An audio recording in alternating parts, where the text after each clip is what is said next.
Wanjiahao, Tajiahao. Sejam muito bem-vindos a uma mesa redonda, desta feita direcionada para as marcas, para o branding. E o tema que está em cima da mesa é How to Sell to Chinese Market. Para isso, convidei Francisco Carvalheira, da L'Oréal, para mediar esta mesa. E, por sua vez, o Francisco teve a boa escolha de ter os seus convidados, com quem vai conversar e quem vai dirigir questões que, de certa forma, estão no nosso ínfimo da nossa curiosidade. Saber como é que se vende para o mercado chinês é uma das questões que invade o espírito de muitos empresários. Então, Francisco, antes de mais agradeço a sua presença e ter aceito este convite e aos seus convidados da mesma forma. E vou-me retirar, porque hoje não estou aqui a fazer nada. Vou deixá-los conversarem à vontade. E depois, no fim, as pessoas que nos estão a ver, que estão a assistir, poderão colocar as vossas questões no chat. E se for pertinente, terão também a hipótese de poder falar em direto com algum dos participantes. Então, boa discussão e até já. Ok. Isabel, muito obrigado. Vamos então, quero agradecer ao João, à Mónica, ao Amândio e ao Manel pela vossa presença, principalmente a estas horas, e diria que vamos abrir o jogo para o Manel, que está como diretor de marketing do El Corte Inglês e, portanto, uma das superfícies comerciais que mais pessoas recebem em Portugal, que também está muito conectada com o luxo. Manel, no seu ponto de vista, quem é o atual consumidor chinês? Olá, boa tarde a todos. Olha, eu penso, não tenho claro que vocês estejam a ver. Não estamos, não. Não. Pronto, eu vou tentar solucionar isto à medida que vou falando. Muito bem, quem é o consumidor, o atual consumidor chinês? Eu diria que, claramente por aquilo que vemos no El Corte Inglês, estamos a falar de um público das duas uma, ou elitista, portanto estamos a falar de uma primeira geração de turismo chinês e portanto está ao alcance daqueles que o podem fazer e portanto economicamente e socialmente mais sensíveis para esta situação, portanto claramente classes altas e a classe alta na China é claramente muito alta. E depois também estamos a falar, e tentamos isso, muito impulsionado por uma geração, que é a geração millennial, que são os jovens adultos, que agora estão ali entre os 20 e os 30, que estão muito mais abertos, como aliás em todo o mundo, ao exterior, e que, de alguma maneira, são aqueles que vêm dar muito mais consistência a este boom que temos assistido na última década, digamos assim, pelo menos no El Corte Inglês temos essa experiência de 10, 15 anos, do turismo chinês. Portanto, claramente são pessoas com poder de compra, com classe social muito elevada, tendencialmente jovens, mas não tem por que ser só assim, e cada vez mais abertos a conhecer aquilo que se passa no exterior. Portanto, claramente... Quer dizer, Manel, que são quase tudo não residentes. Sim, é óbvio que temos o cliente chinês residente e sabemos que existe e naturalmente temos, mas a maioria, eu diria, agora não, porque ainda estamos a viver as sequelas do Covid. E portanto sabemos que o Covid teve um efeito dramático no mercado turístico internacional e em particular na China, que ainda tem situações, portanto, tem situações de grande restrição obviamente das pessoas, né, relacionado com o Covid. Mas sim, até ao período pré-covídico, digamos que a grande maioria era público turista internacional, sim. Ok. Manel, obrigado. Não sei se algum dos intervenientes quer fazer algum comentário. Não, eu tenho, se vocês não me levassem mal, eu queria só fazer aqui uma declaração inicial, porque obviamente as minhas opiniões são muito enviesadas pela minha própria experiência, não resulta de estudos ou de coisa. E a declaração que eu queria fazer era, eu tive provavelmente, sem exagero, umas 70 vezes na China, para cima. E antes do Covid, nos 10 anos de Covid, passei mais tempo na China do que em qualquer outro lugar. E, portanto, a experiência que isso me deu também me enviesa um bocadinho, não é? Porque às vezes as pessoas têm muita... Aquilo que eu apreendi e aprendi da China foi na rua da China, não é? Norte a sul, leste a oeste. Isso às vezes enviesa um bocadinho. Porque às vezes perdemos, se calhar, uma perspectiva mais macro da coisa. Mas uma das coisas que eu queria falar é que a percepção que nós ocidentais temos dos chineses provém muitas vezes daquilo que eles trazem para o Ocidente, ou seja, ficamos com a percepção que o chinês é aquilo que nós vemos no Ocidente, ficamos com a percepção que o retalho chinês são as lojas chinesas que vemos no Ocidente, ficamos com a percepção de que a China ficamos às vezes um bocadinho limitados naquilo que os chineses nos mostram quando vêm ao Ocidente. Mas, João, para não desviarmos muito, mas a China, para já, é um país muito grande, em termos de área, e a gente sabe que há uma grande diferença entre o Norte e o Sul. E depois há, digamos, no 1,3 bilhões que eles têm, há realmente assimetrias muito grandes. Exatamente. Portanto, e isso eu acredito que isso seja realmente, e por Exatamente. isso pronto, e eu aproveitaria, já que estás em linha, para te colocar a ti a segunda questão, que é qual, no ponto de vista, qual o posicionamento que as marcas devem ter face ao consumidor asiático? Dar mais importância ao valor da marca ou ao preço? E tu que estudas tanto esta área... Aonde? Estás a falar na China, suponho. Eu diria não, se tiveres, vamos lá ver, aqui tens os dois pontos, tens uma marca que se queira colocar na China ou o posicionamento que tu quiseres ter cá perante o mercado chinês.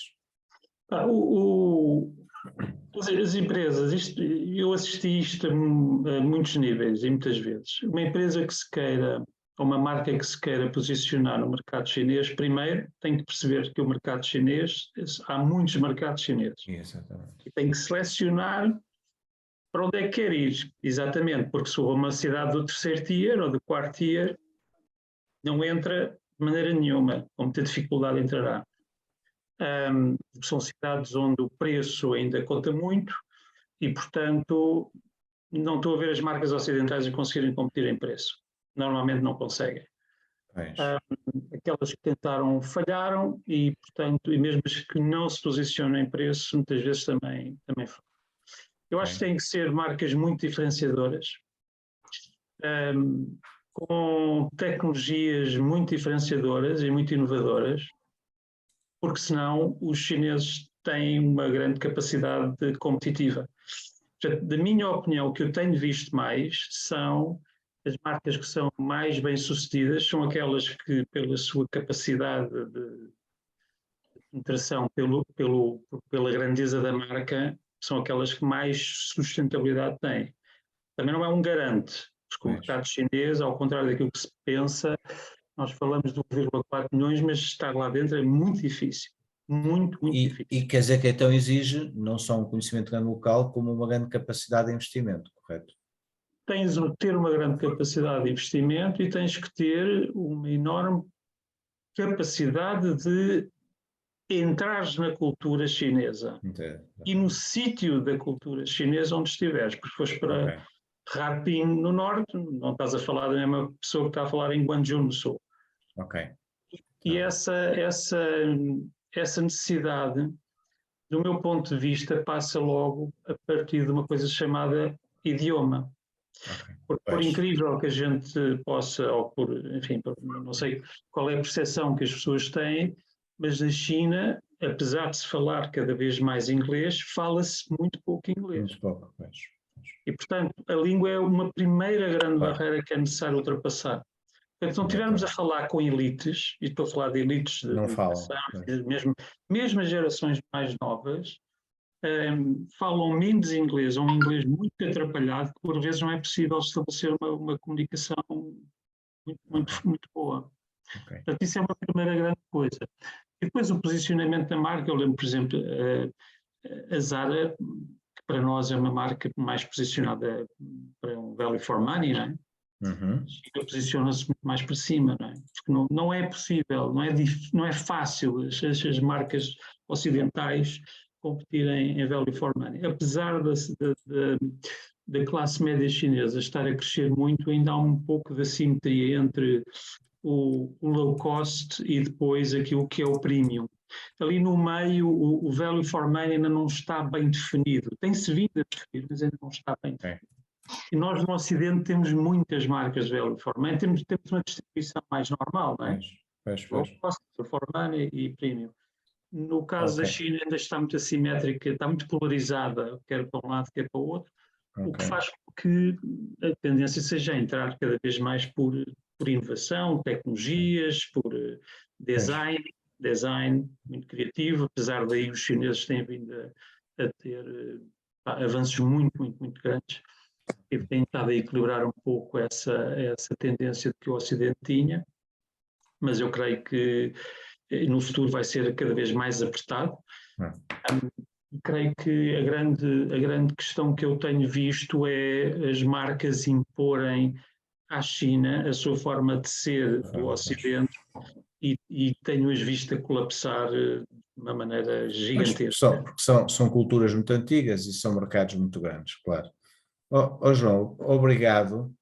Já voltaremos aqui a conversar contigo. A Mónica, que está aqui connosco, é uma pessoa que trabalha há muitos anos nos setores de premium e de luxo, conhece bem o que é que são marcas de luxo e por isso vou-lhe dirigir a próxima questão. Mónica, porquê que os chineses procuram comprar marcas de luxo na Europa? Olá, boa noite a todos. Procuram porque há cerca de 20 anos atrás a China abriu-se ao mundo política e economicamente e portanto foi à procura daquilo que não tinha. É algo que é inerente ao ser humano, procurar aquilo que lhes faz falta.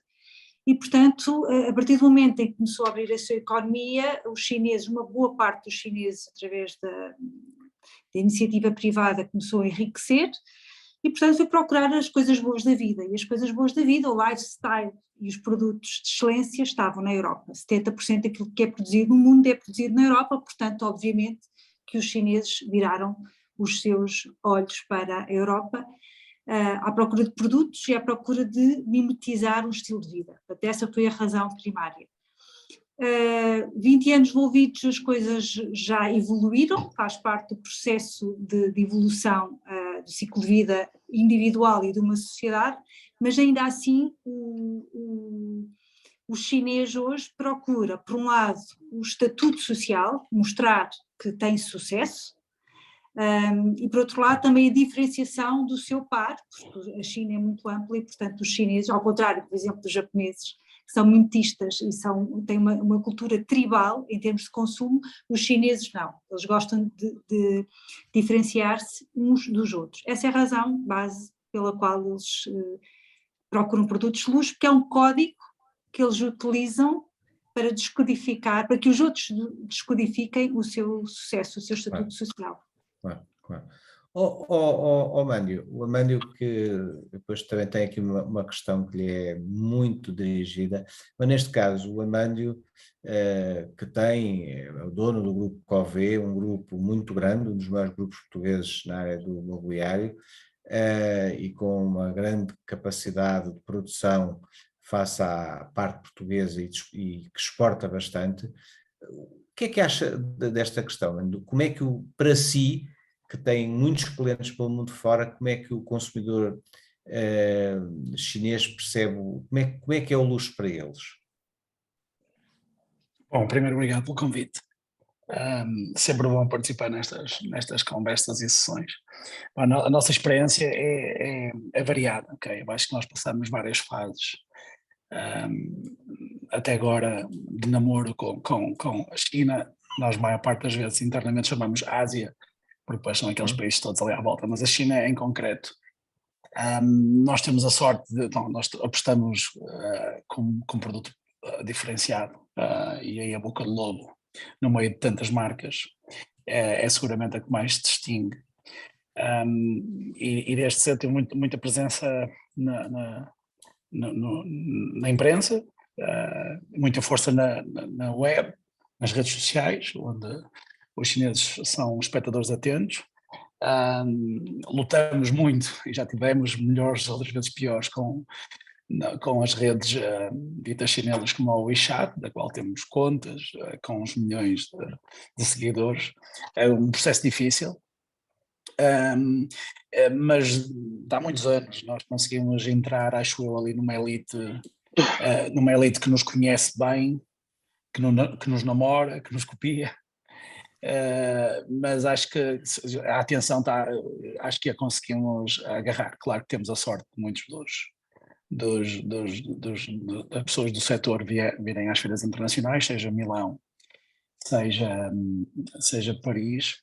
Nós nunca fizemos uma feira direta, fizemos com um parceiro, faz parte da primeira fase de namoro. Uma história engraçada, que foi a primeira vez que fizemos uma feira com um stand sem peças, porque eles não conseguiram as peças a tempo para as expor, mas não era um problema, tínhamos lá o logotipo, já não era mau, se calhar foi um stand engraçado e inovador. Depois passámos à fase, quando houve aquele namoro assim mesmo já profundo, e uma grande paixão, tentamos ser comprados por um grande grupo chinês, ligado ao mobiliário, com mais de 1.500 lojas, que parece muito, mas para lá, quem tem mais experiência do que eu, seguramente sabe que não é assim tanto. Mas 200.000 pessoas levaram-nos, convidaram-nos a visitar, mostraram-nos tudo para ver se nos impressionavam. As coisas ainda estão a ser trabalhadas, mas a nossa proposta foi sempre apenas vender os direitos, eventualmente na China, para eles, se quisessem comercializar, explorar à vontade, com a garantia ou com o compromisso de nos protegerem das cópias que já lá existem. Provavelmente eles próprios também nos copiarem, mas isso já são outros 500. Portanto, mas nós visitamos a China várias vezes, temos vários parceiros, temos lojas. O que é engraçado é que temos muitas lojas, mas nenhuma é nossa, mas tem o nosso nome, os nossos produtos. Isso é outra história, mas dentro desse namoro eu acho que há ali uma legião de clientes engraçados. Nós tivemos várias. Acho que sempre que todos os parceiros que compraram, nós temos showrooms muito bons em Xangai e Beijing, Pequim e Xangai, mesmo Hangzhou, coisas muito boas mesmo, ou seja, alto nível. E acho que acho que pelo menos deixar esta marca, que enganem-se aqueles que da parte lá não sabem desenhar ainda, que os interiores ainda estão a copiar. Eu acho que eles fazem coisas magníficas, ok? E ainda bem que usam as nossas coisas às vezes. Não, não há dúvida de uma coisa, a China é sem dúvida um mercado muito apetecível pela sua capacidade de compra e pela sua dimensão. Eu tenho um amigo meu que é diretor de marketing de uma grande empresa de iates, e ele dizia-me, quando lançaram uma forma de iate muito gira, foram iates sobre Monte Carlo, e ele disse-me apenas isto: eu só quero 1% do 1% do dinheiro dos bilionários chineses. E eu fiquei assim um bocadinho impressionado, fui investigar, e eles fazem, para vocês perceberem, eles fazem os barcos que dão apoio aos iates, só que são barcos de altíssima qualidade, tipo os Riva, mas barcos muito bem feitos. E o número que ele falava no início para o projeto deles eram de 5 milhões de euros na primeira coisa. Superaram aquilo e tiveram encomendas da China na ordem dos 15 milhões de euros. Portanto, realmente a China tem esta situação, hoje estão muito bem, foram comprados por chineses, é uma das maiores marcas do mundo na área do iate, mas realmente é um mundo muito interessante. E o mais engraçado é que a maioria dos chineses compra os barcos para os ter na doca para ser e não andam muito, mas pronto. Manel, temos aqui uma questão que agora eu lhe vou colocar, e isto porquê? Porque eu a semana passada estive num evento onde esteve o diretor-geral do Corte Inglês, responsável pela área do luxo, e falou-se muito da vossa aposta no e-commerce, etc. Nos dias de hoje, o e-commerce é, sem dúvida, uma das formas preferidas dos consumidores. Como é que, no seu entender, as marcas devem apostar no fator experienciação e responder a esta tendência? Eu sei que é uma pergunta que poderemos estar aqui há um bocadinho a trabalhar sobre ela, mas como é que vê esta tendência do e-commerce? Veja, o e-commerce é algo que se vem vindo a implementar nos mercados mais rapidamente do que noutros. O mercado do Reino Unido, por exemplo, é um dos mais desenvolvidos a esse nível aqui no mundo ocidental, Estados Unidos também. Nós aqui em Portugal vamos um bocadinho atrás, mas estamos mais pelo lado da oferta, onde efetivamente num país como o nosso acabamos por ter uma exposição muito grande às plataformas internacionais, nomeadamente o Alibaba, ou o AliExpress neste caso, e a Amazon, por exemplo. Então, vamos ver, aquilo que tem acontecido no caso do e-commerce em geral é que acaba por ser mais uma plataforma de entrada de produto do que propriamente de afirmação de marcas portuguesas no internacional, apesar de existir, é óbvio. Portanto, vamos ver, como é que nós vemos o e-commerce? O e-commerce é claramente uma forma de servir o cliente, e nós, ao Corte Inglês, que nos diferenciamos pelo serviço, ou tentamos fazê-lo, encontramos no e-commerce uma forma alternativa ou complementar de chegar às pessoas. Para uma marca como a nossa, que nasceu no brick and mortar, portanto, na loja física, é claro que isto é desafiante porque põe em causa não, exige que a empresa se adapte com todo um histórico muito assente naquilo que tem vindo a fazer. É mais fácil para um pure player afirmar-se no mercado do e-commerce, porque nasce tudo para esse fim, do que para uma empresa como é o Corte Inglês, que tem que se reinventar a nível interno, estruturas, filosofia, cultura empresarial e por aí fora, para poder fazer o e-commerce à altura daquilo que é o mundo físico. Portanto, é uma oportunidade. Aquilo que nós temos que fazer no nosso caso, vemos como uma oportunidade de serviço que é permitir que as pessoas acedam àquilo que querem comprar. Pronto, e esta era a promessa de um player generalista como nós, que é temos tudo, ou queremos ter tudo aquilo que as pessoas procuram. Muito bem. Isto até a entrada do e-commerce era uma realidade, era aquilo que era a nossa filosofia nas lojas físicas, era ter basicamente aquilo que o cliente nos pedia. Agora, com o e-commerce desenvolvemos uma série de serviços que são complementares e que nos permitem tentar reposicionar-nos, dando aquilo que as pessoas procuram e entregar-lhes quando quiserem e onde quiserem. Portanto, a lógica é uma lógica de serviço adicional. Pronto, quem conseguir desenvolver estas competências, isto assim dito, parece simples, mas depois na prática, como disse, há todo um investimento por trás, em tecnologia, em recursos, em meios, em parcerias. João, isso são sempre recursos elevados, não são? Os investimentos são, tanto a nível do tempo como a nível do próprio investimento. Estamos sempre a falar de grandes números, não é? São recursos elevados, mas o tema é que, em princípio, não tem plano B. Portanto, ou faz. Acaba por ser um pouco isto, não é? E pronto, a abordagem tem que ser esta, e é nessa perspectiva de reforço, de posicionamento, que nós temos vindo a trabalhar esta vertente do e-commerce. Portanto, a experimentação está lá. Agora, não é só, não entendamos com experimentação aquilo que é a jornada do cliente na loja física, entendemos com experimentação a forma como as pessoas acedem ao produto, a forma como ele chega à casa das pessoas, ou aos picking points onde definem, o timing, os atrasos não, a relação com os call centers e por aí fora. Portanto, tudo isso faz parte de uma nova experimentação, que há 10 anos atrás não existia, era muito incipiente, e lá está, e é nessa perspectiva que este risco, esta entrada naquilo que é a lógica de e-commerce tem que corresponder, senão não faria isso. E já tem resultados, que, se for possível comentar, ou alguns resultados sobre esta, digamos, nova vossa área de trabalho? Já começam a ter resultados?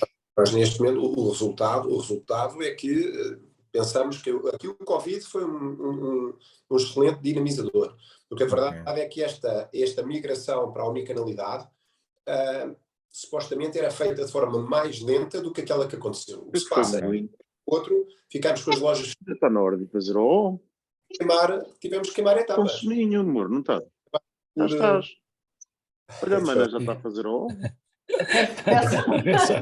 Peço a quem tem os micros ligados, não esteja na mesa, que desliga os micros. Na cabeça, senhores. Amândio, não. Não sou eu, não. Não é o Amândio, Amândio, não é o Francisco. Amândio. Mas podia ser. Eu não sou. Então, mas estava a dizer que o Covid obrigou-nos a fazer num ano ou dois, aquilo que faríamos em meia dúzia. Portanto, Ok. é claro que, respondendo à sua pergunta, se estamos a conseguir, houve dores de crescimento, tivemos aí que fazer face a problemas, claro que sim, mas agora estamos a sentir que temos o retorno.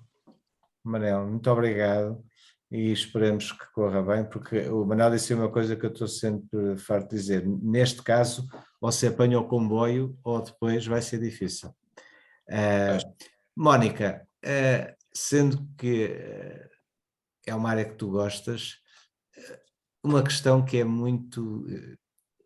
eu sei que é fácil de responder, mas complexo ao mesmo tempo. Uma marca ocidental que vende na China pode ter a sua imagem prejudicada no seu mercado de origem? Em teoria não, vem da China ou em qualquer lado, em teoria não, certo? Pois, por isso é que eu disse que era uma pergunta que tem... Mas de sobremaneira na China, eu queria resgatar aqui algumas coisas que foram ditas, queria só acrescentar, e quando falamos dos chineses que viajam, mais do que pertencer a uma classe social elevada, eles têm poder de compra. Eu não diria que eles pertencem necessariamente a uma classe social muito elevada, no sentido em que não têm muita cultura de algumas coisas, nomeadamente cultura de luxo, têm sim muito poder de compra. E, portanto, o que é que eles precisam? Eles precisam de ser confortados nas suas escolhas, e quando eles querem, seguindo aquele padrão que eu dizia há bocadinho, imitar ou mimetizar o padrão de estilo de vida europeu, eles quando chegam à França querem ver as marcas que estão no seu país, na China representadas, querem vê-las em França, porque eles partem do princípio que os franceses as utilizam e assim sucessivamente em todos os países. Portanto, não faz sentido vir a Portugal e ver uma marca que eventualmente esteja representada na China como sendo o supra-sumo, e chegar a Portugal e verificar que nenhum dos portugueses a utiliza. Portanto, sim, é importante reforçar, e aliás há muitos casos, nomeadamente das marcas francesas, em que o facto de não haver as marcas não estarem representadas, sobre-representadas no seu país de origem, descredibilizou a presença na China. E há vários exemplos disso, concretamente, e volto a falar do caso da Itália, mas também de outras marcas, em que isso jogou negativamente. Ok. Mónica, muito obrigado. Agora, aqui é a última questão, vou colocá-la ao João e ao Amândio. Vou colocá-la ao João no conhecimento que ele tem do mercado chinês, como já disseste mais de 70 vezes lá, mas também pelo aquilo que tu fazes. Vou colocar a mesma questão ao Amândio, como dono de várias marcas, em que, sem dúvida, o emblema principal é a boca do lobo. Em relação a marcas ocidentais na China versus marcas chinesas no Ocidente, o que é expectável em termos de futuro? João, podes começar, ou o Amândio, como quero? Não, o Amândio, João pode começar. João. Então, Obrigado. Não, olha, eu cada vez que penso nisso, penso naquilo que tem vindo a acontecer nos últimos anos, se vamos continuar às vezes a achar que ainda estamos a falar de uma marca europeia, ou Ocidente, e já está, entretanto, nas mãos dos chineses. Eu não, ok, há partes más nisto, mas há partes boas seguramente, por exemplo, não os deixar morrer. As partes más é que há realmente as histórias que eu conheço, né? Porque depois no processo que tivemos que ouvir outros casos, ainda não conheço uma história de grande sucesso, okay? Há um apoderar daquilo que é bom e depois o expurgar até ao limite de tudo aquilo que se podem aproveitar e depois manter aquilo só um esqueleto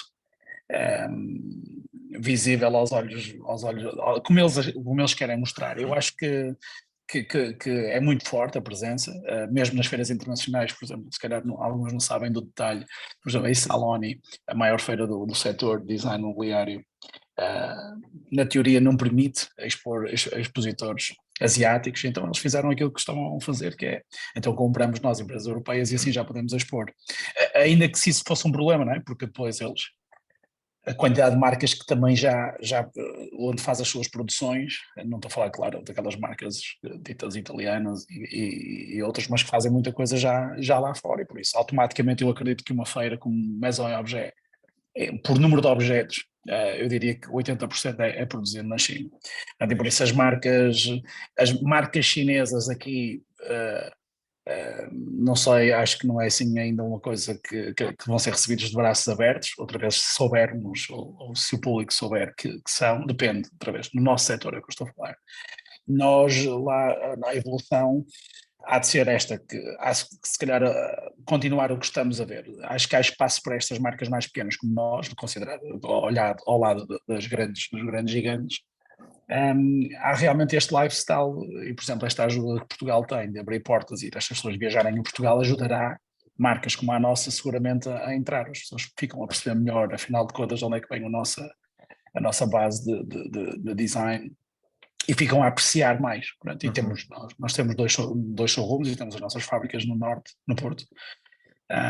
E temos visitantes aqui, é curioso ver, às vezes vêm com tradutores, nós temos um staff nosso que também que ajuda na língua, como o João disse, é importantíssimo. Mas outra vez, acho que quem chega já vem vendido, já sabem o que é que vem, querem aquilo, viram nos amigos. Nós estamos associados a boas marcas que eles adoram, tipo Bulgari Hotel, aos grandes clubes privados, Xangai e Pequim. Isto ajuda-nos muito, ou seja, a pessoa quando chega já vem vendido, não temos que nos fazer grande esforço, a pessoa sabe exatamente o que quer, temos feito projetos à distância, casas no geral, e por isso marcas para cá, não sei, para lá espero que muitas. João, qual é a tua, conheces bem um lado e outro, e para fechar um bocadinho as questões e depois abrir ao fórum as questões que queiram colocar?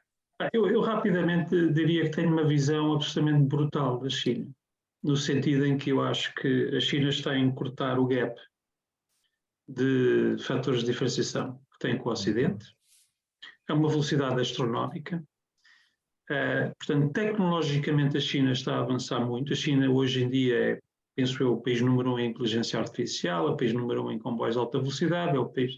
Enfim, não vale a pena estar aqui a nomear o que é que a China tem feito do ponto de vista tecnológico, porque muitas marcas estão assentes em tecnologia. A China tem vindo a fazer enormes progressos no design, a China tem feito enormes progressos na inovação e, portanto, nós ocidentais temos um mercado muito aberto. A China, ao contrário daquilo que muita gente possa dizer, tem um mercado ainda relativamente fechado, quer pelas suas políticas protecionistas, quer pelas dificuldades culturais que falei anteriormente, quer pelas dificuldades de fazer negócio no dia-a-dia, e pela maneira que nós temos, a nossa forma de fazer negócio, que não é a mesma forma que os chineses têm de fazer negócio. Os chineses têm uma forma de fazer negócio muito relacional, nós temos uma forma bastante mais, enfim, mais... portanto, eu vejo, enfim, mais direta, mais straight to the point. Eu vejo que o Ocidente tem que ter muito cuidado, até porque o Amândio disse uma coisa que é absolutamente verdade. O que eles não puderem produzir, compram. Os táxis em Londres, que são talvez uma coisa icónica, são de uma empresa chinesa. Portanto, há algumas marcas que são icónicas. A Nick Harvey é chinesa. Portanto, há uma série de marcas que podem vir a ser compradas, muito fácil. Okay. E, portanto, aquilo que o Amândio estava a dizer, só para terminar, aquilo que o Amândio estava a dizer que é, já não sabemos bem se a marca é ocidental ou é chinesa, esse é o ponto. Neste momento há muitas marcas que estão na calha para deixarem de ser ocidentais e passarem a ser chinesas. Hoje esteve cá em Portugal o diretor-geral de marketing da Ferretti, portanto uma das grandes marcas mundiais na área dos chamados iates, e eles têm várias áreas, depende dos metros. A mais importante é a Custom Line, que é os barcos acima dos 70 metros, e ele estava-me a dizer, Francisco, nós estávamos mal, fomos comprados por uma empresa chinesa, e é o que ele diz, mas ele diz, eles intervêm apenas na gestão financeira, mas não no resto. Mas o que ele estava a dizer, e neste momento os planos é praticamente 70% da produção, é exatamente para o mercado chinês, porque eles não conseguem ainda produzir barcos desta qualidade. E ele estava... É um bocadinho aquilo que o Amandio dizia, quer dizer, continua a ser, a Ferretti continua a ser uma das grandes marcas mundiais na área dos barcos de luxo, mas na verdade já não é italiano. Na verdade era aquilo que a gente estava aqui a falar. Eu só queria terminar a dizer isto, Francisco. A China tem uma vantagem muito grande. Tem à partida 1,4 mil milhões de consumidores potenciais. Exatamente. Tendencialmente a decrescer, mas ainda lá estão. Portanto, isto dá-lhes uma escala que podem utilizar para competir do ponto de vista de preço.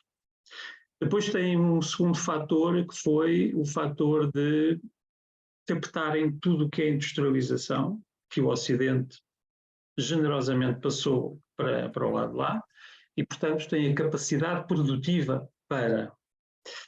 E, em terceiro lugar, têm vindo, como eu digo, a encurtar a diferença nos fatores de diferenciação, quer do ponto de vista criativo, do ponto de vista de design, do ponto de vista de inovação, do ponto de vista tecnológico. Esta combinação é explosiva, claro, e a capacidade financeira que tem faz da China um parceiro muito complicado de se competir no futuro. E eu vejo as fábricas e vejo as marcas a evoluir, e, portanto, vejo com enorme, digamos, curiosidade os próximos 5, 10 anos, porque eu creio que as marcas ocidentais, e não estou a falar daquelas que, enfim, estão sendo implementadas e que estão implementadas, mas de uma forma geral, eu acho que quem quer ir para a China vai ter grandes dificuldades competitivas no futuro. E João, e se juntares a que junto à China, que ainda é o país mais populoso do mundo, mas pensa-se dentro de 10 a 15 anos a Índia ultrapassará, ou seja, toda aquela bacia entre a China e a Índia, muito em breve concentrarão quase 40% da população mundial, o que significa que o mercado, a capacidade... Agora, e eu penso que isso vai ser o grande desequilíbrio. No entanto, a qualidade e a originalidade da Europa, para mim, ainda continua a ser algo que os chineses procuram muito. Eles ainda veem aqui aquilo que é o verdadeiro luxo, veem aqui a exclusividade, o bem feito. Eu penso que a China ainda vai, e portanto eu penso que isso se a Europa souber aproveitar, é uma oportunidade. Agora, não há dúvida de uma coisa, e era o que tu dizias, nós na Europa temos 350 milhões de habitantes, eles têm 1,4, portanto, nós nem sequer à parte decimal deles nos aproximamos, não é? Mas isto é a minha opinião, pronto. Eu hoje tive o cuidado de falar com 3 ou 4 pessoas que conhecem também bem a China, e eles continuam a acreditar que a China ainda tem muito que aprender com a Europa, especialmente naquilo que é o detalhe. Tem. O problema da China é que eles aprendem rápido. Ok. Olha, eu agora ia abrir a quem quisesse colocar questões, podem fazê-lo diretamente ou colocarem aqui no chat, por favor, estejam à vontade. Não sei se mais algum dos meus queridos amigos desta mesa quer dizer mais alguma coisa, por favor, agora é aberto. Em termos de questões não temos mais, mas temos aqui o desafio, alguém quiser comentar uma questão que não tenha sido a sua, Amandio, Mónica... Eu tenho uma questão. As roupas e as joias têm sido os artigos preferidos dos chineses nos últimos anos, nomeadamente com os millennials a entrar nesta fase das compras e do consumo exagerado pela China. Esta wishlist acabou por se alargar para artigos de beleza, cosmética, perfumaria, sapatos, vestuário, etc. o mundo online acaba por ser a forma mais selecionada pelos millennials para adquirirem, para fazerem compras hoje em dia, especialmente por esta questão toda que temos vivido, esta crise que se tem vivido nestes últimos anos, nomeadamente com o Covid e com os confinamentos. Eu soube por fontes, não vou mencionar quem, mas por fontes fidedignas que as marcas portuguesas não têm escolhido muito estes meios de vendas, não têm apanhado este comboio digital, no sentido de estarem presentes com as suas produções, marcas portuguesas, nomeadamente dentro destas áreas, e que estão um bocadinho fora deste comboio digital. Eu penso que a Mónica é uma boa pessoa para falar sobre isso. É uma área que ela conhece bem. A presença no Baidu, no Pinduoduo, no Tmall, no Alibaba, no Hongxiaoshu, nada disto, praticamente, se forem pesquisar, não há praticamente empresas portuguesas presentes. E não têm a dificuldade de ter que ir à China vender, feiras, etc. Mónica, queres comentar sobre isso? Eu não vou dizer a marca, não sei se devia dizer ou não, acho que não posso dizer, mas há uma marca... Podes dizer, podes, não tem problema nenhum. É um fórum aberto. Não, respeito à marca, não sei se quer ok. Que está a fazer isso muito bem, que está a fazer em Portugal, com chineses que estudam em Portugal e que está desde o seu local de origem, que penso que era Lisboa, é fora de Lisboa, está a trabalhar os meios digitais para a China, portanto, de Portugal para a China, utilizando a linguagem chinesa, utilizando os meios de comunicação chineses, é giríssimo. E a pessoa em questão no outro dia estava-me a dizer, eu não sei se isto é luxo ou não, estar a fazer este tipo porque é uma linguagem muito longe da nossa, e portanto nós achávamos que aquilo estava a vender uma espécie de banha da cobra, a forma como eles vendiam, mas é a forma como eles comunicam, e portanto, sim, há marcas, isto para responder que há marcas a fazer, não na área de luxo, porque eu diria que na área de luxo ainda estamos muito longe de muita coisa, quanto mais da China.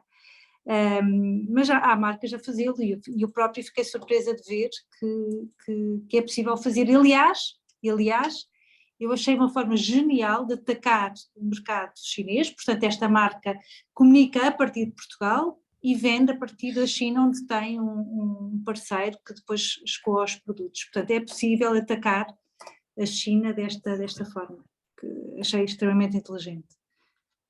Eu não sendo expert na área, digamos, do beauty, mas aqui há tempos tive uma pessoa que me disse, Francisco, o problema... Nós entramos nos mercados muito grandes, a maioria das empresas portuguesas é a nossa capacidade de produção. Não conseguimos acompanhar, e quando entramos no digital, essa é uma situação porque depois não conseguimos. Isso foi o comentário que me fizeram, é apenas um comentário que eu passo, não sou expert. Tenho aqui uma questão colocada, a China é um mercado apetecível, mas depois de entrar no mercado somos totalmente absorvidos por eles, cópias. Por isso, no meu entender, deixa de ter interesse. Concordam? É uma questão que foi colocada, não sei se alguém quer responder. Não, eu posso responder e aproveitar um pouco da última pergunta também. Nós, diretamente e-commerce, o que se pode dizer, compra sem contacto ao telefónico com ninguém, direto, cartão de crédito, entrar e nós expedirmos a mercadoria, não podemos considerar que a China seja um dos mercados de todo. Contudo, a maior parte dos clientes nós não os conhecemos, nunca houve uma relação direta, interpessoal, direta, física. Vamos conhecendo ao telefone e vamos ganhando essa relação com o cliente, e por isso, relativamente às redes, é um processo complexo, nós fazemos isso há muitos anos, e tentamos adaptar as linguagens, só temos é que ter o cuidado, no nosso caso, de depois de repente estar tão colados àquilo que é a linguagem dita de design gráfico e grafismos e sons deles, que depois de repente já somos mais um deles. E por isso nós distanciamos, e claro que temos que ter muito cuidado, não é, quando entramos em redes de massa, saber a quem é que estamos a comunicar. Acho que fizemos bem, mas depois de gastarmos algum tempo e dinheiro, entendemos que o nosso cliente informado, ainda com as limitações todas e bloqueios todos às redes e aos sites, o nosso cliente já tem acesso a isto, não é? Ou seja, quem quer pode ter acesso, vai contornar, mas às redes e chegar até nós. Pronto, e é assim que temos feito, ou seja, nós se fizermos 3, 4 chamadas missões internamente à China, foram muitas, foram essas, ou seja, não temos hoje, não quisemos dar exclusividade a ninguém, que é uma coisa não comum, só que achamos que nos protegemos assim. Não, mas temos histórias engraçadas, por exemplo, nós temos um parceiro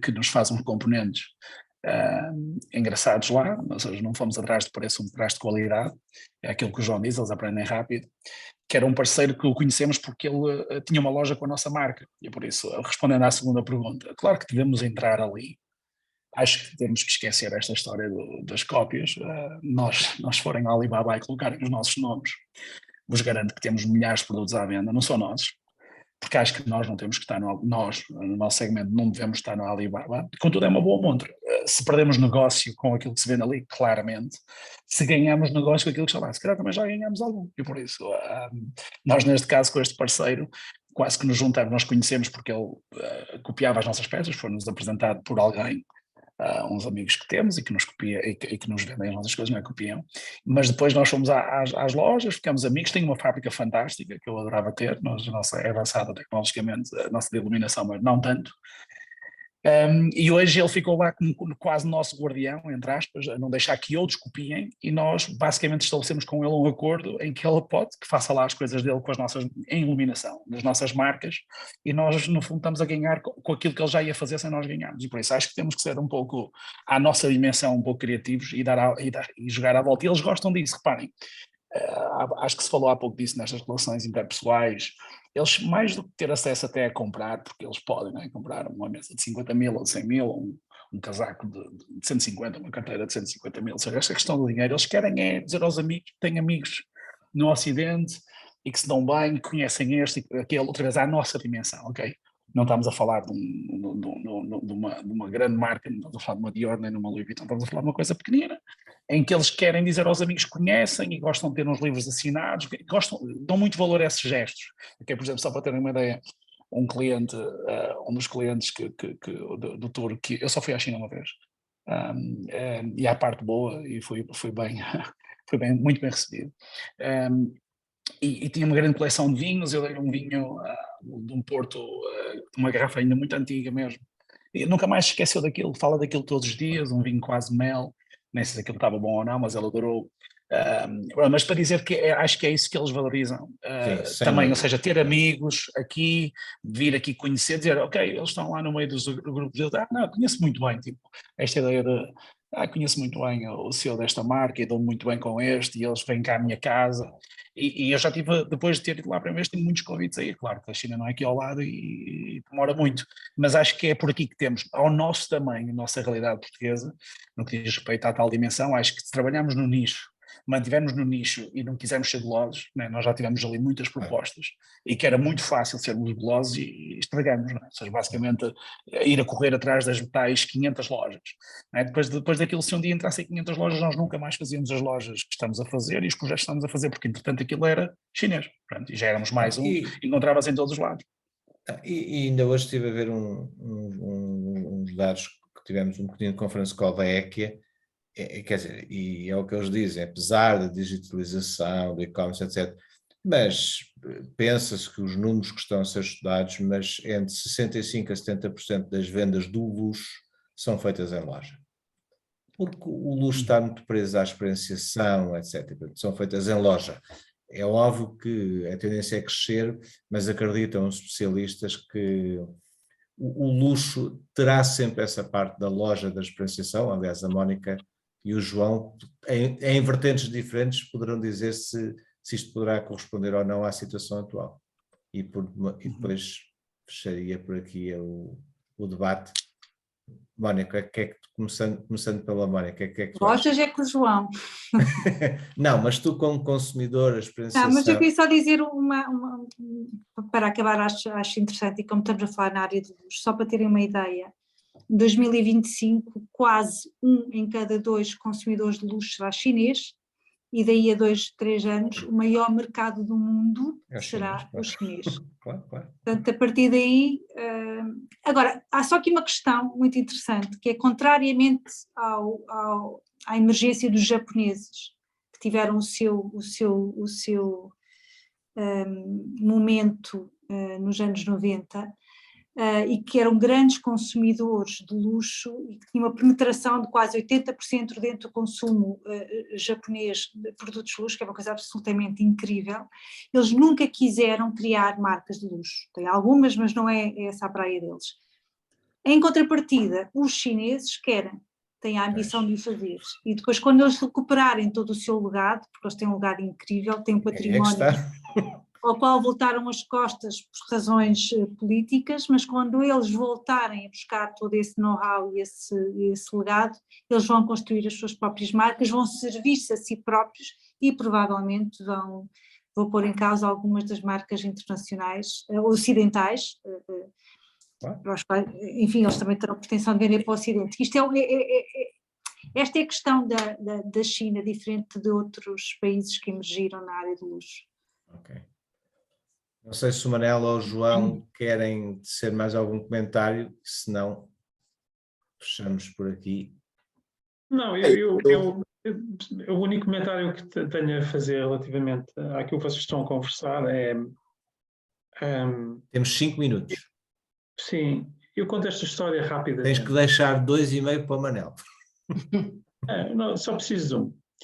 Eu tenho um amigo em Xangai que um dia comprou uma casa nova avaliada em cerca de 3 milhões de dólares. E para passar da porta foi um castigo, porque o número da porta era 88. Ora, o 8 é o número da sorte na China. E, portanto, o 88 é um feito. Eu estava mais interessado na mansão dos 3 milhões de dólares. Mas ele não deixava, porque para ele a parte importante era mostrar o 88, que era o número da porta, que era uma coisa raríssima. Portanto, ele tinha a exclusividade de ter o número da sorte. Isso fez-me pensar que nas questões do status, às vezes há determinadas coisas simbólicas que dão muito mais status até do que o próprio valor do material das coisas. E, portanto, esta procura pelo status vai durar. Eu acho que quando a China começar a ser mais equilibrada entre estes dois povos que eu falava e começar a ter mais, digamos, ser um mercado reconhecido, sem menospreço, se aparecer uma pessoa da Etiópia a dizer que vende computadores quânticos, nós se calhar temos um preconceito e suspeitamos. E, portanto, mas este preconceito, isto no chinês, e não estou a falar dos ocidentais, porque os ocidentais já compram tudo se é chinês ou não é chinês, quer dizer, se olharmos aqui para dentro de casa, 80% é tudo chinês. Mas os chineses comprar coisas de marcas muito reputadas e até de luxo, é para mim, na minha forte convicção, uma questão de tempo. Porque é isto, porque a partir do momento em que eles tenham este orgulho dessa marca, eles têm logo à partida um mercado gigantesco para poder trabalhar essa marca. Portanto, é uma questão de... Manel, fecho. Algum comentário gostava de ouvir para nos despedirmos e agradecer?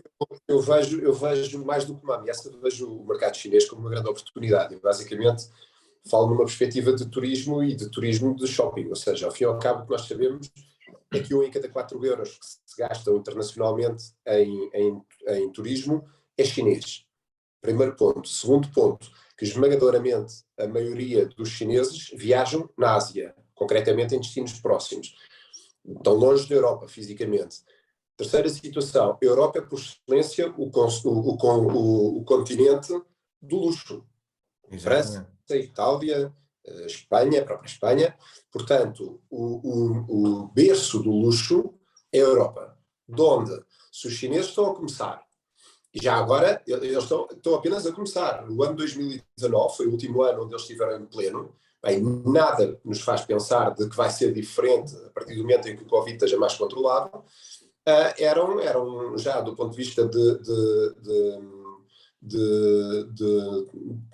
turismo de origem, de turismo de origem fora da União Europeia, estavam no top 3. em Espanha, em Portugal, e Portugal com limitações de tráfego aéreo com a Espanha e com a China, porque não havia todos os dias, nem muito menos. Portanto, dizer que isto é uma grande oportunidade. Portanto, obviamente que agora a Europa tem que saber defender o seu território e portanto, não ter uma perspectiva de estar sob ameaça da China. Não, há muito a ganhar, porque efetivamente os chineses têm imensa apetência por sair, imensa apetência por conhecer dados novos. A economia está-se a desenvolver lá mais do que em qualquer um país, em qualquer um mercado. Uma das principais fontes de procura de turismo internacional é o ócio, o shopping, o lazer, o entretenimento. Sim.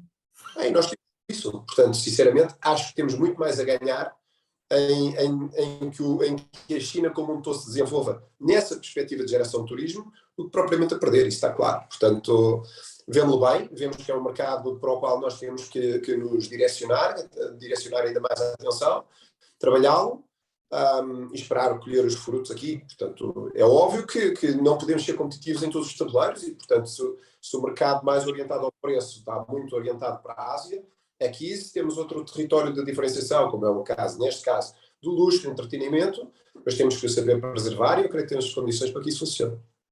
Manuel, obrigado.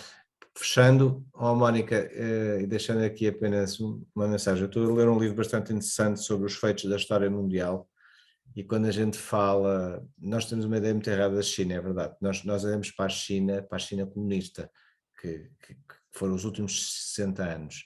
Mas, na verdade, hoje li uma coisa bastante interessante. 500 anos antes de Cristo, a China tinha água potável e tinha água canalizada. Isto é que é impressionante.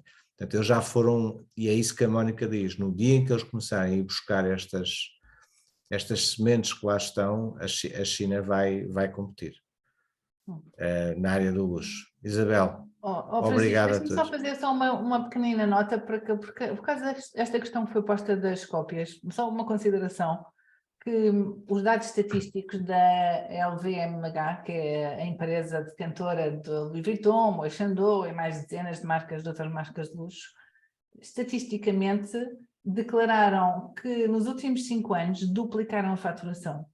E por uma razão muito simples, pela explosão de consumo na China. Então é curioso, por um lado a China ser um país que teve os últimos 20 anos a produzir cópias da Louis Vuitton, promove que a própria empresa duplica a sua faturação pelo consumo interno da própria China. Mas isso, Isabel, você tem uma explicação que é o seguinte, uma das características do luxo é que o luxo é aspiracional e, portanto, eu para já só tenho dinheiro para comprar uma cópia, mas vou querer ter um original. Portanto, isto podemos estar aqui muitas horas sobre isto, a Mónica sabe muito sobre isso, mas tem a ver um bocadinho com isso, ou seja, inclusive eu posso lhe dizer que há uma grande discussão sobre se a contrafação foi ou não foi útil para as marcas de luxo.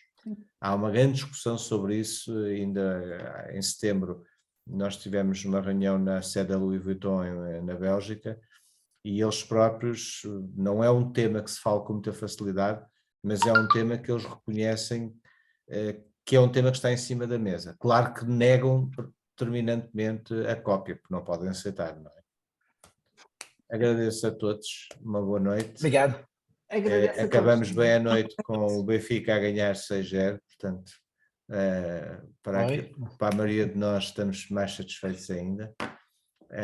O Benfica não é uma marca de luxo, Francisco. Estragou, mais 3 horas de conversa. João, estragou tudo. Agradeço. Obrigado, Francisco, a todos e uma boa noite a todos. Muito obrigado. Obrigada a todos. Até à próxima. Obrigada.